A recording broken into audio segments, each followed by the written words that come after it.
Welcome back to Market Headlines. Regarding Indonesian trade surplus in July, Economic Observer assessed that Indonesia has not yet posted positive record. Moreover, it is assessed to be a negative sign, since trade surplus was made because of heavy decline on raw material import. It means that industry remains stagnant. Indonesia recorded a trade surplus of 3.26 billion in July 2020, as exports improved to 13.73 billion US dollar and imports slowed to 10.47 billion US dollar. However, Economic Observer from Core Indonesia stated that this is not a sign that Indonesia's economy bounces back to normal. He takes a look on heavy decline on import was due to declining raw materials, means that many industries and companies have not continued activity to back normal. Therefore, demand on raw material was lower, and this is assessed to be weakening economic recovery.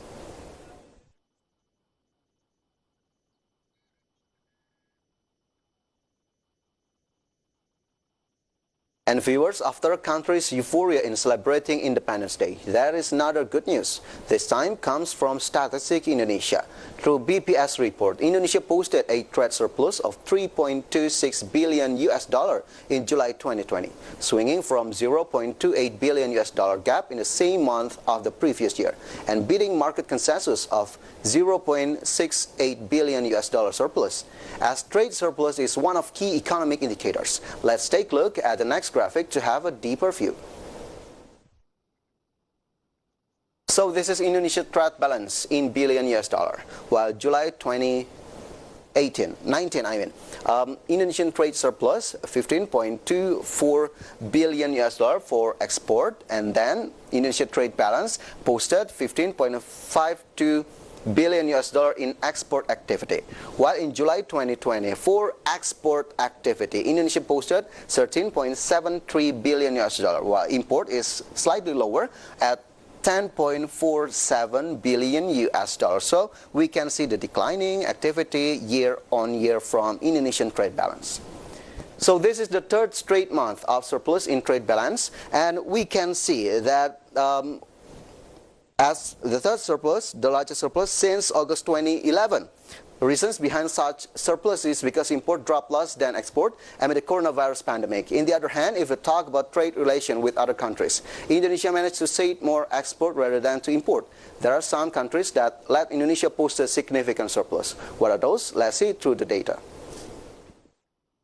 So here is the countries that Indonesia posted a highest surplus. The first one is United States by 1,040 million US dollar, and India is on the second place with 466.9 million US dollar, and the Philippines 460.4 million US dollar. So these three countries, as Indonesian trade relation, Indonesia still able to post a significant surplus to these three countries. So as United States is a country that Indonesia posted surplus the most, let's take a look closer on how actually trade relation between two countries in the next graphic. So here it is, Indonesia and United States trade relation in million US dollar. So for export, 1,607.8 million US dollar, while import 566.9 million US dollars. So the trade balance, Indonesia was still able to post surplus by 1,040 million US dollar. And for us, it has always been associated as a good thing when it comes to word of surplus. But economists generally agree that neither trade surpluses or trade deficits are inherently bad or good for the economy. For example, Economic Observer from IndiHome sees different perspective on current Indonesia's trade surplus. According to him, trade surplus can be said to be good if the performance of exports and imports both increases, but export posted higher increase. Under the condition of the COVID-19 pandemic, the decline in imports is not an achievement. In fact, this is a warning or a sign of a national or domestic economic downturn. So let's have a deeper view by assessing Indonesian import from January to July period. So this is Indonesian import January to July in billion US dollar for consumption goods, 8.93 billion US dollar in 2019, while in 2020 $8.29 billion US.